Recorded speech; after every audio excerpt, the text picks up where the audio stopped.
Sur le mur de libre expression à l'entrée du Congrès, les pensées des frontaliers. Parmi tous ces mots, de nombreux évoquent l'incertitude, le questionnement. Il faut dire que pour beaucoup de travailleurs, le statut de frontalier n'est pas simple à porter. En cause, la stigmatisation des Français travaillant en Suisse et le peu d'intérêt que leur portent les habitants de la Confédération. Aujourd'hui, dans les faits, on voit qu'on a beaucoup de difficultés, peut-être plus de difficultés qu'il y a bien des années en arrière où la coopération transfrontalière était peut-être plus sereine. Aujourd'hui, il y a des gros enjeux financiers, il y a des gros enjeux sur ce territoire et il y a de grosses augmentations de population. Tout le monde est mis sous pression aujourd'hui.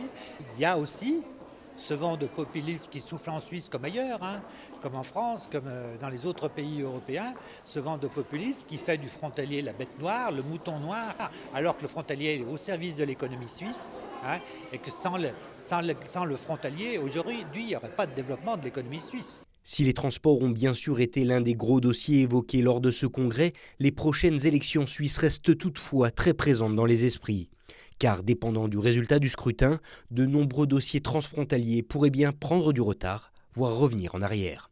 Clairement, au niveau du Conseil d'État, le transfrontalier, ça ne paye pas. La frontière, le transfrontalier, c'est toujours une menace, c'est les emplois à Genève, c'est de la pollution, c'est des voitures. Et le côté opportunité est clairement reconnu en privé, mais en public, sur une élection, ça ne paye pas.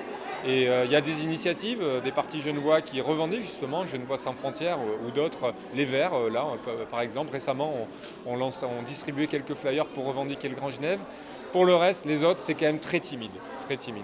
Si tout le monde s'accorde à dire que l'âge d'or des frontaliers est bel et bien révolu, reste encore aujourd'hui à tenter de mettre au diapason tous les acteurs de ce territoire transfrontalier particulier et ainsi tenter de construire un futur commun sur les meilleures bases possibles.